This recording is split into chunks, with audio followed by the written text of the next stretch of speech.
अभी सुनिएगा शिवानी द्वारा लिखित कहानी श्राप। आरंभ से ही स्पष्ट कर दूं, ये कहानी नहीं है। कल मैंने उसे सपने में न देखा होता तो शायद मेरी लेखनी गतिशील भी ना होती। हठात कल रात वह चुपचाप आकर मेरे पायताने बैठ गई थी, उसी बदहोश में जिसमें उसे आज से 10 वर्ष पूर्व इसी फ्लैट में देखा था। न उसने कुछ कहा, न हिली न डुली। फिर अपनी दोनों मेहंदी लगी गोरी हथेलियां मेरे सामने फैलाकर वह फिक से हंसती। मैं हाथ बढ़ाकर उठ बैठी। सपना टूट गया, किंतु सपने का आतंक नहीं गया। 10 वर्ष पूर्व भी मैं इसी फ्लैट में रहती थी। नीचे के फ्लैट की गृहस्वामिनी एक दिन अचानक मेरे पास एक छोटी सी याचना लेकर उपस्थित हुई। उनकी बड़ी बहन एवं भगिनी पति अपनी पुत्री का विवाह करने उनके फ्लैट में आ रहे थे। क्या मैं उन्हें कुछ दिनों के लिए अपने 2 कमरे दे सकूंगी?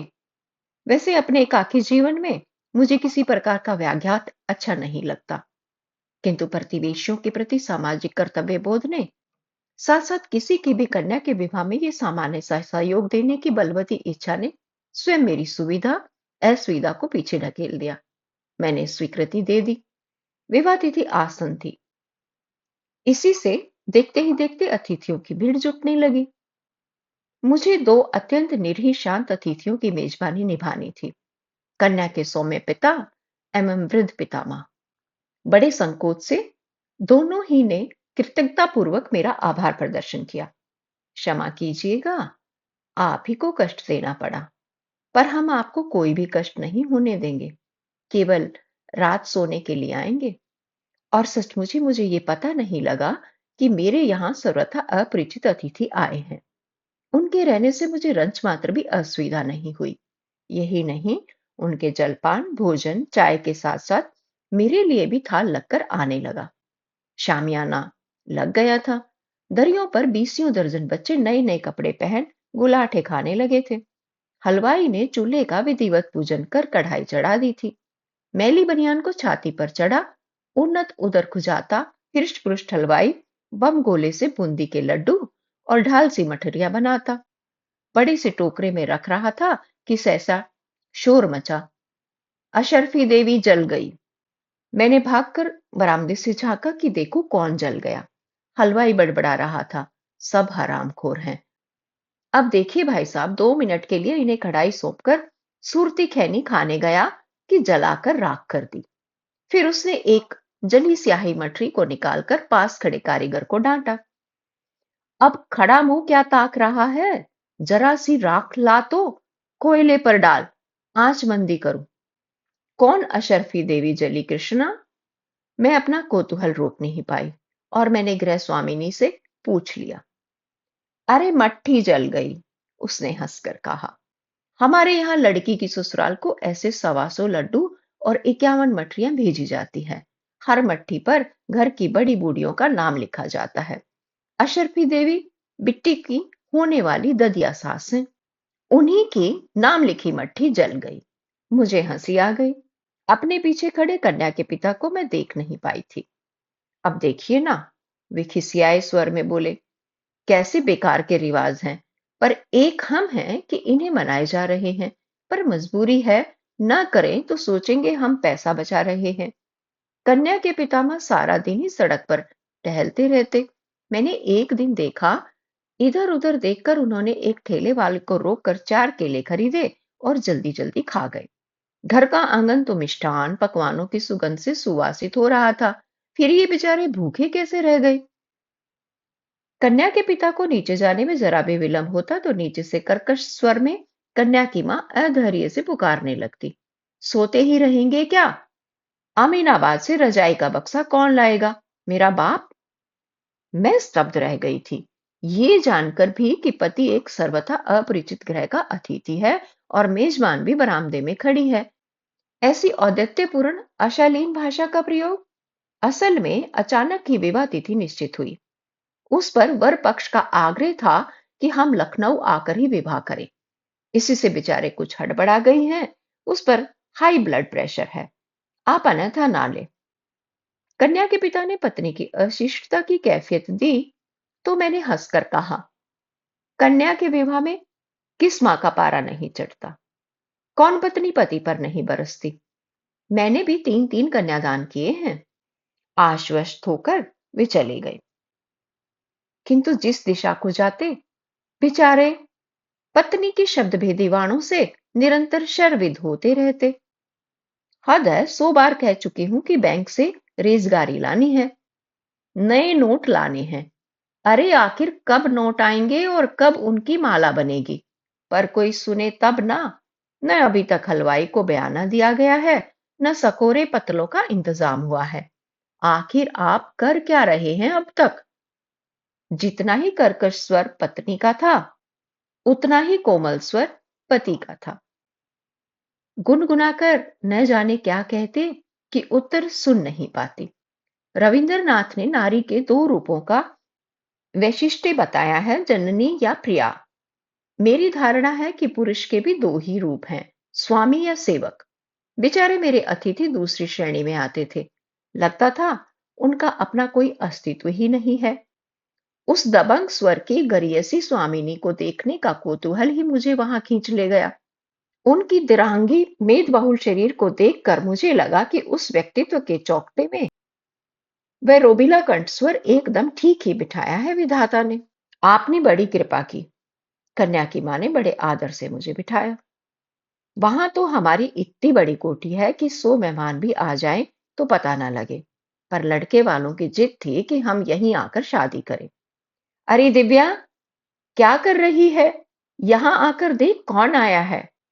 फिर मेरी ओर देखकर वे हंसकर बोली, अजी आपकी किताबों के पीछे तो ये दीवानी है, एक कहानी नहीं छोड़ती। बेचारी, तब क्या वह जानती थी कि एक दिन उसे भी मेरी कहानी नहीं छोड़ेगी। एक गोरी दुबली पतली किशोरी लज्जावनता मेरे सम्मुख खड़ी थी। चेहरे पर वही अद्भुत लुनाई आ गई थी जो विवाह तिथि निश्चित होने पर साधारण नए नक्शे वाले चेहरे को भी असाधारण बना देती है। जिसने भी उसका नाम रखा था वह निश्चय ही साहित्य रसिक रहा होगा। मेरा अनुमान ठीक था। एक बार सुमित्रा नंदन पंत जी हमारे यहाँ आए थे। तब यह 3 साल की थी। हम इसे टुईया कहकर पुकारते थे। बोले, ये भी भला कोई नाम है? दिव्या कहकर पुकारो। बस तभी से ये दिव्या हो गई। ये तो अभी बहुत छोटी है, आप अभी से इसकी शादी किए दे रही हैं। मैंने कहा, अजी छोटी काहे की 18वें में पड़ेगी, देखने की है बजरबोनी। इसकी उम्र में तो हमारी 2 बेटियां हो गई थी। उसी दिन दिव्या के पिता ने मुझे बताया कि उनकी भी इच्छा अभी दिव्या का विवाह करने की नहीं थी, पर लड़का अच्छा मिल गया। उनकी इस साली ने ही रिश्ता पक्का किया था। आप तो जानती हैं, हम लोगों में अच्छे लड़के के लिए अच्छी खासी रकम देनी पड़ती है। दुर्भाग्य से हम कान्य कुब्ज ब्राह्मण हैं। हमारे यहाँ एक प्रकार से रेट बंधे हैं। आईएएस लड़का है तो 1.25 लाख, आईपीएस तो 1 लाख, इंजीनियर है तो 80,000 और फिर साधारण नौकरी वाले के लिए भी कम से कम 20,000, उस पर दहेज अलग। डॉक्टर लड़के तो कंधे पर हाथ नहीं धरने देते, यानी जैसा दाम खर्च कर सको वैसी ही चीज लो। कभी कभी तो सोचता हूँ बहन जी, बिहार में जो कन्या के पिता सुपात्रा का अपहरण कर जबरन दामाद बना रहे हैं, उसमें भी उनकी मजबूरी ही रहती होगी। तो आपको इस रिश्ते में भी रकम भरनी होगी? मैंने पूछा। और नहीं तो क्या, पर ये लोग शरीफ हैं, इन्हें लड़की पसंद है, कहा है कुछ नहीं मांगेंगे। हम अपनी बिटिया को जो देना चाहें दे दें। बड़े गर्वजन्य संतोष से उनका शांत चेहरा दमक उठा। बेचारे शायद इस कटु सत्य से अनभिज्ञ थे कि मुंह से कुछ न मांगने वाले ही कभी कभी मुंह खोलकर सब कुछ मांगने वालों से भी अधिक खतरनाक होते हैं। लड़का चार्टर्ड अकाउंटेंट था। अपनी 2-2 कोठियां थी। बड़ा भाई पुलिस का ऊंचा अफसर था। छोटा डॉक्टर। जैसे जैसे विवाह तिथि निकट आ रही थी, छोटे से फ्लैट में रौनक की गहमागहमी बढ़ती जा रही थी। कभी ठेलों से सोफा सेट, पलंगों का जोड़ा उतारा जा रहा था, कभी स्टील की अलमारी और फ्रिज। उधर बारातियों के बीसियों नखरे। कोई ठंडाई की फरमाइश कर रहा था, कोई लस्सी की। आंगन में पड़े कुर्सियों के स्तूप का शिखर मेरे फ्लैट की सरहद से सट गया था। बच्चों की चेंचे पेपे, स्त्रियों का कलरव संध्या होते ही और घनीभूत हो उठता। उधर कन्या के ताऊताई बुलंदशहर से अचानक उस समय आ टपके थे जब उनके आने की आशा त्याग दी गई थी। कभी कभी नीचे चल रहे दो बहनों के वार्तालाप का स्वर बड़े दुस्साहस से मेरे कमरे की दीवारों को भेद कर चला आता। स्पष्ट था कि कन्या की जननी एवं ताई के संबंध बहुत सुविधाजनक नहीं थे। अरे आज तक कोई जेठानी देवरानी का सुख देख सुखी हुई जो हमारी महारानी होंगी। कन्या की मां एक दिन कह रही थी, बोलेंगी तो लगेगा शहद घोल रही हैं, पर बस चले तो हमारा कलेजा निकाल चबाए डारे। मैं सोचती हूँ नारी स्वभाव की जितनी अभिज्ञता विवाह आदि अनुष्ठानों में बटोरी जा सकती है, उतनी शायद जीवन भर इधर उधर विभिन्न ग्रहों के अंतरंग कक्षों में झांक झोंक कर नहीं बटोरी जा सकती। मैं देख रही थी कि जहां आमोद प्रमोद खिलाने पिलाने नाचने गाने की भूमिका संजोई जाती, झट से मुंह लटकाकर कन्या की ताई छत की मुंडेर पकड़कर ऐसे खड़ी हो जाती जैसे वह किसी अपरिचित परिवार की भूल से न्योती गई अतिथि हो। कोई भी देखकर बता सकता था कि ग्रह की वह साज सज्जा, बृहद सुनियोजित आयोजन, बिजली की जगमगाहट, कन्या के चढ़ाव में आने वाले गहनों का सुना सुनाया लेखा जोखा ताई की छाती पर बीसियों विस्तरों को लौटा रहा है। उधर कन्या की मां कमर में आंचल खोसे विवाह के कर्म क्षेत्र में अकेली डटी थी। कभी पति पर चिंघाड़ती, कभी हलवाइयों पर, और संध्या होते ही ढोलक लेकर बैठ जाती। यही नहीं, एक बार नाचने को कहा गया तो चट घुंघरू बांध ऐसा थिरकी कि क्या कोई बाई जी नाचेंगी। कहना तो मेरा मान ले मेरे शहजादे। विवाह का एक ही दिन रह गया था। अचानक मेरे लिए नीचे से बुलावा आ गया। मैं जल्दी नीचे आऊं, वर पक्ष के अतिथि दहेज सामग्री का अवलोकन करने आ रहे हैं। यह भी उनके यहाँ एक विशिष्ट अनिवार्यता थी। देखकर यदि कुछ फेरबदल करना हो तो कन्या के पिता को वहीं करना होगा। मैं नीचे गई और करीने से सजे विभिन्न उपकरणों को देखती ही रह गई। कौन सी ऐसी वस्तु थी जो बेचारे निरीह पिता ने नहीं जुटाई थी? साड़ियों का स्तूप, टेलीविजन, फ्रिज, इस्त्री, बर्तन, रेशमी रजाइयां, लट्ठे, मलमल के थान, गैस का चूल्हा, सिलेंडर, बिजली के पंखे आदि। इतने ही में अचानक स्त्रियों की भीड़ में भगदड़ मच गई। आ गए आ गए, कहती कन्या की मां सिर पर आंचल खींच द्वारपाल की मुद्रा में सतर्क खड़ी हो गई। कहाँ गई वह तेजस्वी मुख मुद्रा और थानेदार का सा रोबीला कंठ स्वर? वह है नीली कमीज वाला। अरे नहीं, वह तो छोटा भाई है। तब कौन? अजी वह है चेचक दाग वाला। हाय राम, यह तो दो बच्चों का बाप लग रहा है। विभिन्न फुसफुसाहटों के सूत्रों से मैंने भी दूल्हे को पहचान लिया। तब क्या सचमुच इसी अंधे के हाथ बटेर लगी थी? कहाँ दिव्या और कहाँ यह? किसी मांसहीन कंकाल को ही जैसे किसी ने पहना उड़ाकर भेज दिया था। हाथ की छड़ी लिए पगड़ी बांधे ससुर ऐसे चले आ रहे थे जैसे कोई राज प्रमुख प्रजा के बीच से गुजर रहा हो। देखे समधी जी, साड़ियों के स्तूप की ओर वर के पिता ने छड़ी घुमाई। हमारे घर की रुचि जरा सौफियाना है।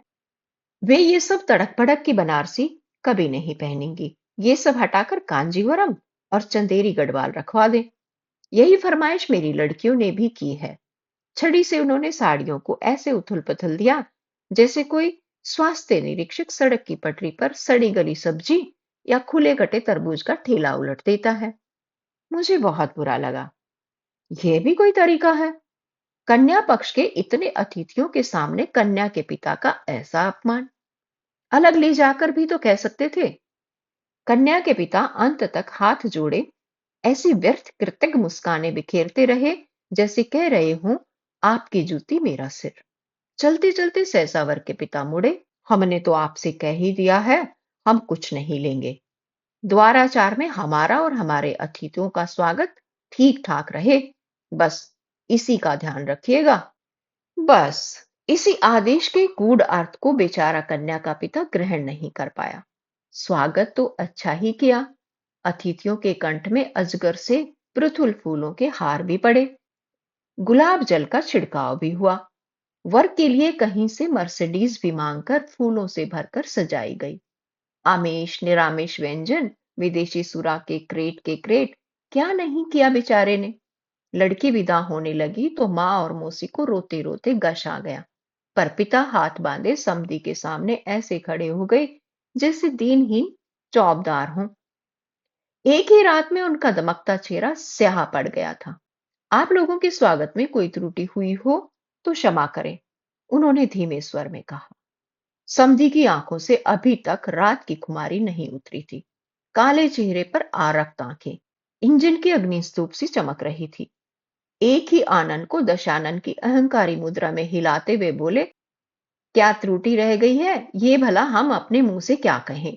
हम तो आपके मेहमान हैं। पर हाँ, ये जो 500 आपने द्वाराचार में रखे हैं, ये लीजिए। इन्हें आप हमारी ओर से नाई, धोबी, महरी और सालियों को बांट दें। अपमान से कन्या के पिता का चेहरा स्या पड़ गया। मैं वहीं खड़ी थी। एक क्षण को उस निरीह व्यक्ति का अपमान स्वयं मेरा अपमान बन गया। जी में आया नोटों की गड्डी, जिसे वर के पिता बरबस उनके हाथों में ठूस रहे थे, छीनकर उन्हीं के मुंह पर दे मारूं। पर मुझे किसी के व्यक्तिगत कर्म क्षेत्र में कूदने का अधिकार ही क्या था? रात को वे नित्य की भांति चुपचाप अपने कमरे का ताला खोल रहे थे कि मैं टेलीफोन की घंटी सुनने आई। उन्होंने निरीह दृष्टि से मुझे देखा और सिर झुका दिया, जैसे दोपहर की उस भद्दी घटना का समग्र उत्तरदायित्व उन्हीं का हो। चलिए, सब कुछ निर्विघ्न संपन्न हो गया। आपको बधाई भी नहीं दे पाई। वे एक पल को चुप खड़े रहे, फिर रूंधे गले से बोले, आप तो सब सुन ही रही थी। कैसे विचित्र लोग हैं। पहले स्वयं कहा कि कुछ नहीं लेंगे, केवल कन्या के हाथ पी लेकर उन्हें सौंप दे। अब चलते चलते पैंतरा बदल लिया। मुंह खोलकर कहते तो हम उनकी वह मांग भी पूरी कर देते।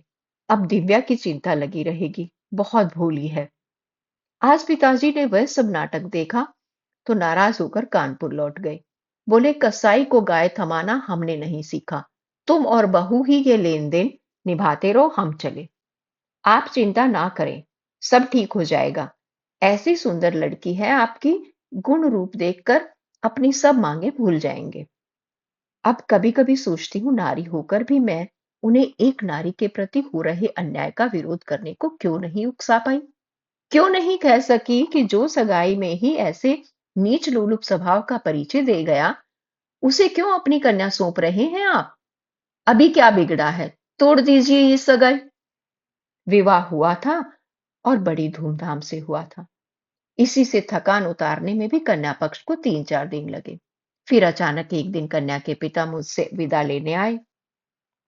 उसी दिन साली के यहां से डेरा डंडा उखाड़कर वह प्रवासी परिवार चला गया। मैं उन्हें पहुंचाने बाहर तक जाकर लौट रही थी कि देखा उनकी दीवार पर 2 दुबली पतली हल्दी सनी हथेलियों की छाप बनी है। हमारे यहाँ ससुराल जाने से पहले लड़की यही छाप मायके की दीवार पर लगा जाती है। दिव्या की मौसी ने कहा, मन न जाने कैसा हो गया। क्या पुत्री का ये स्मृति चिन्ह सदा अम्लान रह पाएगा? धीरे धीरे प्रत्येक वर्ष की पुताई के साथ साथ वह छाप धुंधली पड़ती पड़ती रेखा मात्र रह गई थी। दिव्या की मौसा की बदली हुई। वहां दूसरा परिवार आ गया। उन्होंने दीवार पर डिस्टेम्पर करवाया और पूरे फ्लैट का नक्शा ही बदल दिया। एक दिन दिव्या की मौसी मिल गई। दिव्या कैसी है? मैंने पूछा। उस मासूम चेहरे को मैं भूल नहीं पाई थी। अब वह अब कहाँ है? एक लंबा सांस खींचकर उन्होंने कहा। क्या? विवाह के 4 ही महीने बाद गैस पर खाना बना रही थी, नायलॉन की साड़ी पहनी थी, आंचल में आग लगी, मिनटों में ही झुलस गई। दूसरे ही दिन खत्म हो गई। भारी मन से मैं घर लौटी। दीवार देखते ही वे धूमिल हथेलियां जैसे वह खोलकर मेरे सामने खड़ी हो गई। पर क्या सचमुच ही उसका आंचल अनजाने में आग पकड़ बैठा था? उसकी विदा के क्षण उसके ससुराल का उग्र कंठ स्वर फिर कानों में गूंज उठा। क्या त्रुटि रह गई है? ये भला हम क्या बताएं? उसी त्रुटि को बताने तो कहीं उस दशानन ने उस फूल सी सुकुमार लड़की की हल्दी लगी हथेलियों की छाप सदा सदा के लिए मायके की दीवार से नहीं मिटा दी? पर ऐसा कुछ हुआ होता तो उसकी मौसी कुछ तो बताती। पर जो मौसी नहीं कह पाई वह स्वयं उसकी मां आकर बता गई। किसी वकील की राय लेने लखनऊ आई थी। मुझसे मिलने भी चली आई। मुझे देखते ही रोने लगी। आपके ऑटोग्राफ लेगी, कहती रही। शादी की भागदौड़ में सब भूल गई। मार डाला कसाईयों ने। मैं भी नहीं छोड़ूंगी। मेरी कोख बलबला रही है बहन। खबर पाते ही मैं अस्पताल भागी। लड़की तड़प रही थी। बहन ने कहा, जीजी तुम मत जाओ, देखा नहीं जा रहा है। पर मैंने उसे धकेल दिया। ऑफ। मेरी सोने की छड़ी जलकर कोयला बन गई थी। थोड़ा थोड़ा होश था। मैंने पूछा, बेटी कैसे हुआ ये? बोली, अम्मा हुआ नहीं, किया। बस आंखें पलट दी। न वहां उस बयान का साक्षी था, न नर्स, न डॉक्टर। हाँ, एक साक्षी थी, स्वयं मेरी सगी बहन। वह मुकर गई। मैंने चीख चीख कर कहा, मेरी बेटी जली नहीं, उसे जलाया गया है। मुझसे स्वयं कह रही है। पर मेरी ही सगी बहन ने मेरा मुंह दाब दिया। क्या कह रही हो जीजी? दिव्या खाना बनाने में जली है, उसे किसी ने नहीं जलाया। तू झूठी है। तेरे पति भी पुलिस के अफसर हैं और दिव्या का जेठ भी। तुम्हारी बिरादरी हमेशा अपने पेशेवर को ही बचाती है। तूने ही ये रिश्ता इन कसाईयों से पक्का किया था। पर बहन, मेरी सगी बहन ही मुझसे नाराज होकर घर चली गई। तब से दर दर भटक रही हूं। कहीं तो न्याय की भीख मिलेगी। हत्यारा अभी भी मुझो पर ताव देता घूम रहा है। सुना है दूसरी जगह रिश्ते की बात चल रही है। मैं स्तब्ध थी। वह आंखें पोंछती उठ गई। इसी से मैं आपके पास आई हूं, कृष्णा के यहां नहीं गई। फोन किया तो बोली, जीजी तुमने पुलिस केस किया तो हम तुम्हारी मदद नहीं कर पाएंगे। जो हुआ उसे भूल जाओ। भूल जाऊं? 10 महीने जिसे गर्भ में रखा, पाला पोसा, जिस अनजान खूंटे से बांधा, वही गाय सी जो बंध गई, उसे भूल जाऊं? मैंने भी श्राप दिया है बहन। जैसे उस कसाई ने मेरी बेटी को जलाया है, वैसे ही वह भी तिल तिल कर कर जले। उनकी आंखों से जैसे आंख की लपटें निकल रही थी। सच्चे हृदय से निकली बद्दुआ कभी व्यर्थ नहीं जाती। वर्षों पूर्व ऐसे ही श्राप को फलीभूत होते मैंने स्वयं देखा है। अल्मोड़ा के ही एक ऐसे सच्चे ब्राह्मण के श्राप ने क्या तत्कालीन जेलर को रात बीतती न बीतती चुटकियों में निष्प्राण नहीं कर दिया था? कुमाऊं केसरी बद्री दत्त जी तब स्वतंत्रता संग्राम में जेल में बंदी थे। क्रूर जेलर के अमानुषिक अत्याचार से क्रुद्ध पांडे जी ने नहा धोकर हाथ में जल लेकर कहा था, अरे दुष्ट, ले, मैं कुमाऊं का ब्राह्मण तुझे श्राप देता हूं, जैसे तू हमें मार रहा है, भगवान तुझे मारे। और भोर होते ही दिल के दौरे ने उस हर्षपृष्ट जेलर को जेल ही से नहीं संसार से हटा दिया था। फिर तो जहां पांडे जी जल हाथ में लेते, सुना है कि बड़े से बड़े अफसर भी उनके चरण पकड़ लेते थे। किंतु अब कहां है वैसे सच्चे ब्राह्मण, और कहां है वह ब्रह्मतेज? इतने वर्ष बीत गए, फिर दिव्या की मां मुझे कभी नहीं मिली। पता नहीं उनके दग्ध हृदय से निकला वह श्राप फलीभूत हुआ या नहीं। किंतु मेरे फ्लैट की निचली दीवार से हल्दी लगी उन हथेलियों की छाप अब एकदम ही विलीन हो चुकी है। धन्यवाद।